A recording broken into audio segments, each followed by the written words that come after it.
Hi everyone. I'm going to talk to you for 10 minutes and explain to you the data side today of today's topics. And I'm from Visually. I'm the co-founder and CEO, and our job is to kind of bring stories and bring data to life.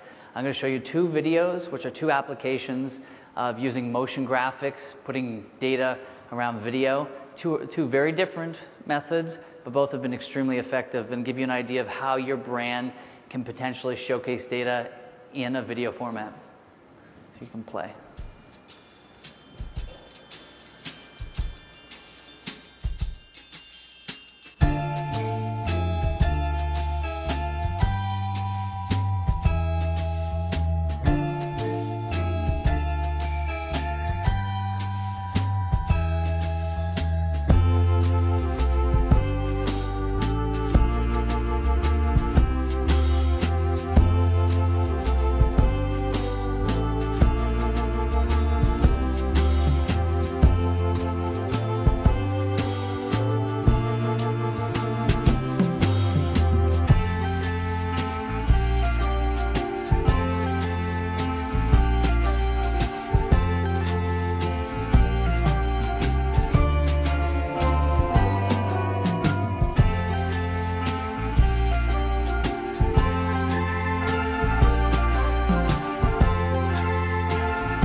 Would you like to buy the world a Coke? Turns out people around the world have already poured themselves a glass. 1.7 billion servings of Coca-Cola products are consumed worldwide every day. That's enough to fill over 240 Olympic-sized swimming pools or circle the earth 5 times. Invented 125 years ago by an Atlanta pharmacist, Coca-Cola originally cost 5 cents a glass. Today, it's grown into a brand valued at $72 billion, with more than 3,500 varieties sold in over 200 countries. It was during World War II that the company laid the groundwork to become an international brand. Coca-Cola set up 64 bottling facilities overseas and distributed some 5 billion Cokes to thirsty GIs far from home. Today, almost 70% of the company's revenue is generated outside North America. Coke and Diet Coke are the top 2 soda brands in the world, and that kind of dominance demands advertising. During the 2011 Super Bowl, the company purchased 2 minutes of commercial time with an estimated cost of $100,000 per second. That's a $12 million price tag. Not quite enough to buy the world a Coke, but you could buy one for everyone in Pennsylvania.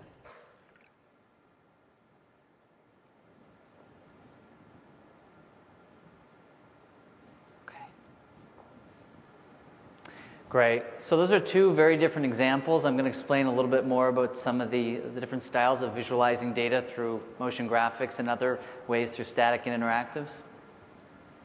So why data drives content marketing? There's 3 primary reasons. Number 1, which are going to be most important to you, is engagement. Infographics and data visualizations are 30 times more likely to be shared over conventional text content. And why are they more likely to be shared? Well, if you look at your brand, data gives your brand validation and support to brand messages. It's no longer a claim, it's no longer a tagline, but it's actually something substantive that people believe in and they want to share with their friends. They want to be seen as that thought leader, that advocate, that early adopter, and that's really what data gives them that cornerstone to operate on. And press, we all want native media. We all want real content. We want to be featured in the editorial section of the online publication, of the online newspaper. And data turns your stories into real content. It gives the media something to base a hook on and actually turns it into real news. So what makes a good story? How do you take data and craft it into a story that people are going to care about? One, lead with the story. Understand what is it that you really want to tell. What's really interesting? Put your journalist hat on and figure out what is the scoop. What is something new and interesting that you can actually bring to your audience and to a broader audience of consumers of content, of people that are spending the majority of their day on social networking applications. The attention span is very little. So put your journalist hat on and really think about what's new. And remember the arc of the storytelling. You saw the video I just showed. Boy is lonely. Boy wants girl. Boy meets girl. Boy falls in love with girl. Boy really appreciates girl. And boy and girl live happily ever after. Very clear arc to storytelling. Again, it comes back to, put that journalist cap on. And what's most important is really don't fire all your data guns at once. And what I mean by that is that once I see that time and time again, companies will understand they have a valuable asset in their data, they want to take all that data and put it into one infographic, one video, one interactive piece. No, you want to kind of separate it out and have a pattern of ongoing content. Just one story, be clear and concise. So example, this is, as far as my knowledge is, the most popular infographic of all time. And it's called What Are the Odds? And it's been viewed online on every major social network around the world that I know of. It's been translated to several different languages. And what it does, it takes a Harvard study on the odds of you actually being born. So the time that your parents met, they dated, the conception, the pregnancy, and ultimately your birth. And it looks at what are the odds of that, and essentially the odds are zero. They're so small, it's such a tiny percentage, that the point of it is to really appreciate the fact that we're alive, we're born, and it's something that people really want to share. It makes people feel good about each other. It makes them appreciate each other and their friends, and that's why it's important. And so we took, in our marketplace, we took that study, crafted a great story around it, and complemented it with a very elegant design. You see, the design is very simple. And again, when we pass these slides at the end, you'll be able to click through the links and see all of these. So your brand story. So number one, what's your brand message? What is your brand trying to say this quarter, this month, this year? And really start crafting your story around the brand message, what's important for you to communicate. And then look at what internal data do you have? Do you have data on consumer spending? Do you have data on how people spend time on the internet? What kind of data does your company have locked away that you can start to free and bring out into the public? And third, what's most important to get that viral effect and really to get that news to pick it up and to get that kind of free consumption and people to share it in the social media is what third-party or public data can help you validate that story. So maybe it's an economics report from Bloomberg, or maybe it's something from Gartner, or maybe it's just a study that's come out from an educational institution, such as the one we said at Harvard. So try to take some kind of third-party data and use it to supplement and complement the data and somewhat related to what the sphere and the industry that your company is involved in. So here's an example. Prior to Visually, I was the head of marketing for a company called Mint.com, and Mint was a personal finance application. And we had a lot of great aggregate consumer data on how people were spending. And we looked at the recession over the past few years, specifically in the US, and we tried to understand, how are people spending? How are behaviors changing? And not surprising, restaurant spending was down, retail spending was down, travel was down. And so we said, we're going to put this all together and put it into a holiday report. What was really interesting came out of it is luxury spending actually increased. And this is something that we could not have foreseen in the beginning. But then we pivoted the story and led with that. And that's what got us pick up on the Wall Street Journal. That's what got us pick up in New York Times. That's what got pick up in Bloomberg.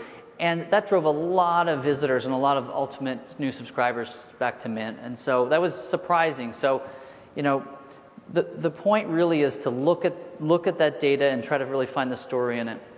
So who are the players?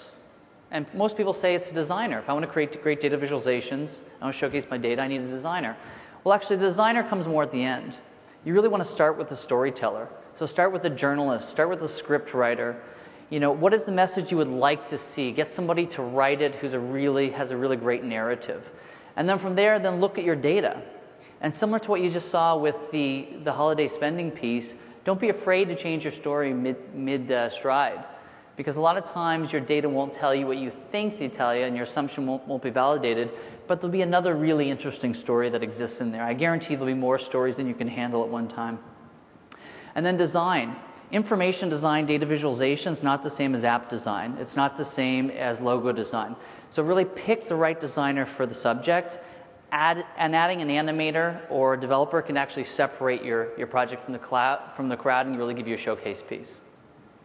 Startup Universe is another example that's taken Crunch-based data, which is an API of all this really startups history and activity. And really, this was a great visualization that looked at the relationships between investors. Who's investing with whom? So the same investors invest in Twitter as they do in Facebook, for example. What other people? What did the founders of Google do beforehand? What did the founders of WeChat do beforehand? And that study of relationships provided a great story, and this is something that your brand, if it be a financial brand, or it be a news brand, or it be even a retail brand, can really kind of sponsor something like this. So this is something that's third-party data, but you can tie your brand onto something that's going to be very popular.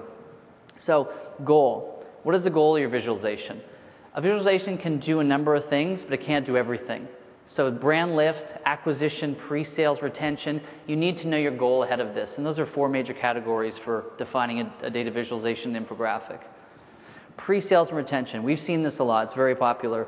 From Salesforce to Oracle to Twitter to a number of companies have come to us and said, we want to showcase our sales reports. We want to showcase the value our product brings to our customers.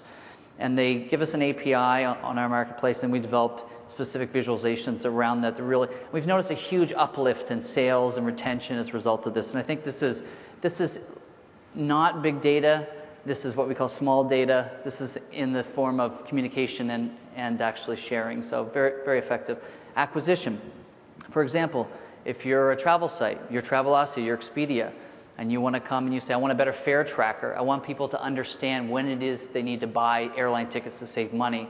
A really compelling visual will attract people, allow them to want, or make them want to use it more, and then ultimately save them money and result in more bookings for you. So that's a result of, it's not always about brand, it's not always about showcasing for social media. Sometimes you can actually use this for acquisition. And so the proof. Visual.ly, which is our website, we've had 30 million visitors since our launch, and we're the largest database of data visualizations, infographics on the web. We have over 65,000 designers that call our site home, which is one of the largest design portfolio sites and marketplaces in the world. And some facts that we saw related to data visualization from our data. The most popular visualizations contain, as I said before, a narrative, a takeaway, accuracy, and a clear point. The most successful brands commit to multiple pieces of content. It's not a one and done. You have to have a broader theme and showcase the data and showcase industry data in different ways at different time points.